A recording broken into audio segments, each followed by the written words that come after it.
नमस्कार दोस्तों, मैं विल्सन वर्मा आपके अपने चैनल, आपके अपने परिवार लेट्स साइन अवर फ्यूचर पर आप सभी दोस्तों का हार्दिक स्वागत करता हूं। दोस्तों, एक बार मैं फिर से आप सभी के लिए आगामी एग्ज़ाम्स के लिए जो दोस्तों आप लोगों के लिए बहुत ही यूजफुल एग्ज़ाम ओरिएंटेड क्वेश्चन है दोस्तों, उन क्वेश्चन की सीरीज के साथ चल रहे हैं। तो उस सीरीज का दोस्तों आज का ये तीसरा वीडियो है। तो दोस्तों ज़्यादा वक्त ज़ाया ना करते हुए चलते हैं आज के पहले क्वेश्चन की तरफ। पहला क्वेश्चन है दोस्तों, एंजाइम मूलतः क्या हैं। दोस्तों आप लोगों को बता दें, एंजाइम मूलतः होते हैं प्रोटीन, क्योंकि दोस्तों एंजाइम हमारे शरीर में होने वाली प्रत्येक क्रिया के लिए दोस्तों एंजाइम का होना ज़रूरी होता है। चलते हैं दोस्तों अब नेक्स्ट क्वेश्चन की तरफ। निम्नलिखित में से कौन लार की सहायता से पच जाता है। ऑप्शन है दोस्तों प्रोटीन, स्टार्च, रेशा, नन ऑफ दीज। तो दोस्तों आप लोगों को मैं बता दूं, स्टार्च जो है, स्टार्च को पाचित करने में लार की मदद से ही स्टार्च पाचित होता है, अर्थात लार में एमाइलेज एंजाइम पाया जाता है जो स्टार्च को शर्करा में तोड़कर इसके पाचित करने में सहायता प्रदान करता है। इसलिए दोस्तों इस क्वेश्चन का आंसर दूसरा सही होने वाला है। चलते हैं दोस्तों अब नेक्स्ट क्वेश्चन की तरफ। हमारे शरीर की लघुत्तम हड्डी पाई जाती है। दोस्तों यहाँ पर क्वेश्चन पूछ रहा है हमारे शरीर की सबसे छोटी हड्डी कहाँ पाई जाती है। दोस्तों आप लोगों को मैं बता दूं, हमारे शरीर की सबसे छोटी हड्डी कान में स्टेपीज हड्डी होती है। दोस्तों कान में पाई जाती है। स्टेपीज हड्डी नाम है दोस्तों इसका, स्टेपीज।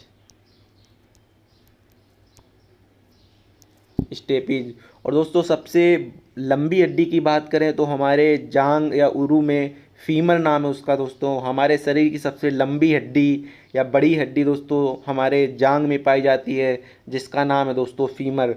चलते हैं दोस्तों नेक्स्ट क्वेश्चन की तरफ। मनुष्य की खोपड़ी में, मनुष्य की स्कल में कुल कितनी अस्थियां होती हैं। दोस्तों ये इजी क्वेश्चन है। 28 हड्डियां होती हैं हमारे मस्तिष्क में, इसलिए दोस्तों इसका पहला ऑप्शन सही होगा। चलते हैं दोस्तों नेक्स्ट क्वेश्चन की तरफ। निम्नलिखित में कौन मानव शरीर की सबसे छोटी हड्डी है। दोस्तों ये तो मैंने भी थोड़ी देर पहले आप लोगों को बताया ही है। हमारे शरीर में सबसे छोटी हड्डी कान की, जिसका नाम है दोस्तों स्टेपीज हड्डी पाई जाती है। और सबसे लंबी या बड़ी हड्डी दोस्तों हमारे शरीर की जांग में, जिसका नाम है दोस्तों फीमर पाई जाती है। चलते हैं नेक्स्ट क्वेश्चन की तरफ। मानव कंकाल में अब तक ज्ञात हड्डियों की संख्या है। दोस्तों RAS RTS प्री 1997 में पूछा गया क्वेश्चन है ये। दोस्तों बहुत ईजी क्वेश्चन है, क्लास 8 से हम लोगों को सिखाया जाता है। अब तो दोस्तों NCERT की बुक्स अगर देखें तो क्लास 6 से सिखाया जाता है। हमारे शरीर में हड्डियों की संख्या होती है दोस्तों 206।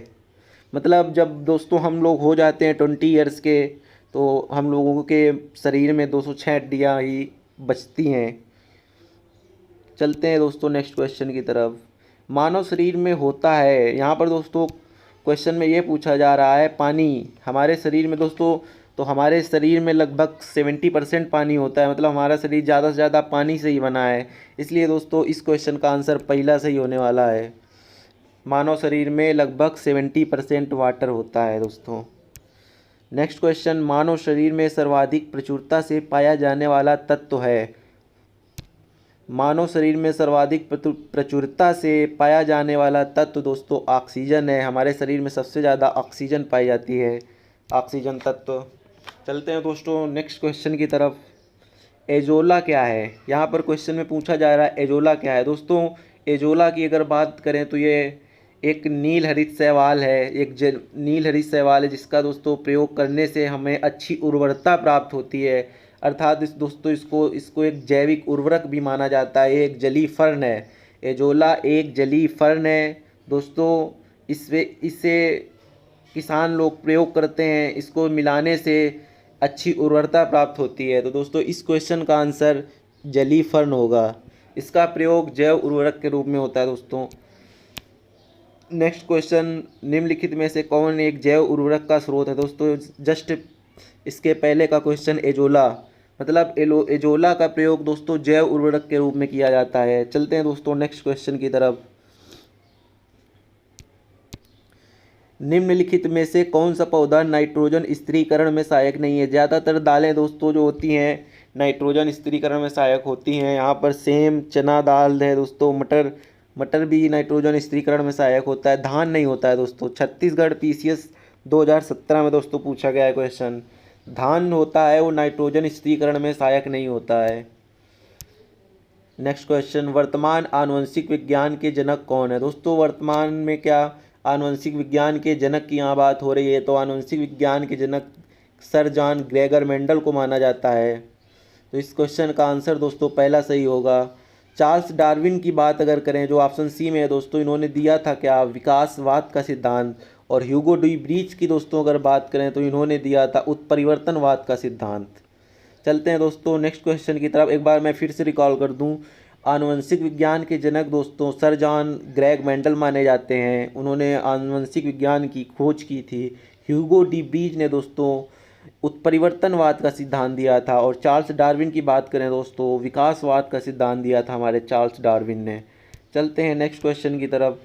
सब्जी के लिए काम आने वाले पौधों के अध्ययन को क्या कहते हैं? सब्जी के लिए काम आने वाले पौधों को दोस्तों कहते हैं क्या? ओलेरी कल्चर। पोमोलॉजी की अगर दोस्तों बात करें तो फलों का अध्ययन। और हार्टिकल्चर की बात करें दोस्तों तो सब्जियों की खेती का अध्ययन किया जाता है। बात एक बचता है दोस्तों यहाँ पर केवल फ्लोरिकल्चर। फ्लोरिकल्चर वेरी इजी है दोस्तों, यहाँ पर फूलों का अध्ययन होता है। एक बार फिर से रिकॉल करूँ दोस्तों, सब्जी के लिए काम आने वाले पौधों की जब बात करेगा तो वहाँ ओलेरी कल्चर कहते हैं दोस्तों। पोमोलॉजी फलों का अध्ययन, हार्टिकल्चर सब्जियों की खेती का अध्ययन, फ्लोरिकल्चर के अंतर्गत दोस्तों फूलों का अध्ययन किया जाता है। देखते हैं दोस्तों नेक्स्ट क्वेश्चन। निम्नलिखित उड़ने वाले जीवों में से कौन सा पक्षी वर्ग में नहीं आता है? दोस्तों कौवा पक्षी वर्ग में आता है, तोता भी पक्षी वर्ग में आता है, चील भी पक्षी वर्ग में आता है, चमगादड़ लेकिन दोस्त स्तनपाई वर्ग में आता है। ये एकमात्र दोस्तों उड़ने वाला स्तनपाई है। तो इस क्वेश्चन का आंसर दोस्तों चमगादड़ सही होगा। चलते हैं दोस्तों नेक्स्ट क्वेश्चन की तरफ। जंतु कोशिका में निम्नलिखित में से क्या अनुपस्थित होता है? जंतु कोशिका में दोस्तों सेल वॉल नहीं होती है, अर्थात कोशिका भित्ति नहीं जो जंतु कोशिका में होती है। जो दोस्तों वनस्पति के जीवों में दोस्तों पाई जाती है कोशिका भित्ति जो बनी होती है किसकी? सेलुलोज की। चलते हैं दोस्तों नेक्स्ट क्वेश्चन की तरफ। साधारण मनुष्य में गुणसूत्र होते हैं, यहाँ टोटल गुणसूत्र की बात कर रहा है। तो साधारण मनुष्य में दोस्तों 23 जोड़े गुणसूत्र होते हैं। तो इसलिए इस क्वेश्चन का आंसर 46। यहाँ जोड़े का मतलब दोस्तों 23 × 2, 46 कुल। चलते हैं दोस्तों नेक्स्ट क्वेश्चन। हल्दी के पौधे का खाने लायक हिस्सा है दोस्तों, हम लोग हल्दी के प्रकंद भाग को खाते हैं। हल्दी का खाया जाने वाला भाग प्रकंद है दोस्तों। नेक्स्ट क्वेश्चन,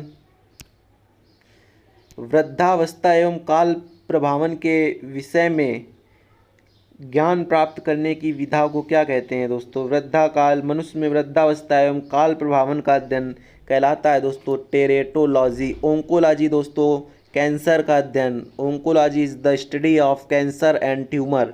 जेरेंटोलॉजी दोस्तों, जेरेंटोलॉजी के अंतर्गत हम लोग मनुष्य में वृद्धावस्था एवं काल का अध्ययन, काल प्रभावन का अध्ययन किया जाता है टेरेटोलॉजी के अंतर्गत दोस्तों।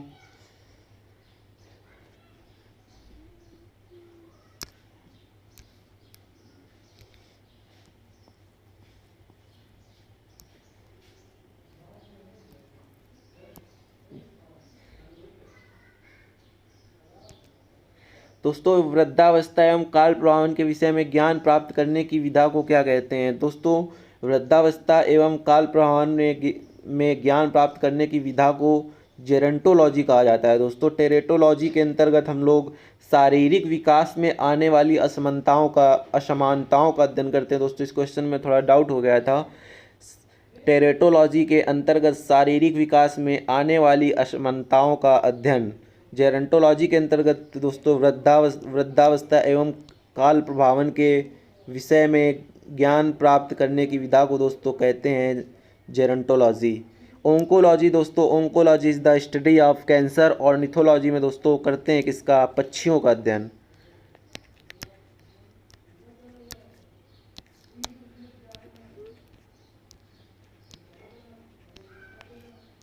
पक्षियों का अध्ययन। देखते हैं दोस्तों नेक्स्ट क्वेश्चन क्या है। दोस्तों आज हमने लिए थे लगभग 20 क्वेश्चन। उम्मीद करते हैं दोस्तों आप लोगों को पसंद आएंगे, आप लोगों को मेहनत अच्छी लगेगी। दोस्तों उम्मीद करता हूँ आगामी एग्ज़ाम्स के लिए दोस्तों एग्ज़ाम ओरिएंटेड क्वेश्चन है। यहाँ पर हम लोग सबसे पहले उन क्वेश्चंस को कवर कर रहे हैं जो पहले किसी ना किसी एग्ज़ाम में पूछे गए हैं दोस्तों। तो अब दोस्त लेता हूँ आप लोगों से विदा। मिलते हैं दोस्तों नेक्स्ट क्लास में नेक्स्ट और अच्छे क्वेश्चंस के साथ। तब तक के लिए दोस्तों टाटा बाय बाय।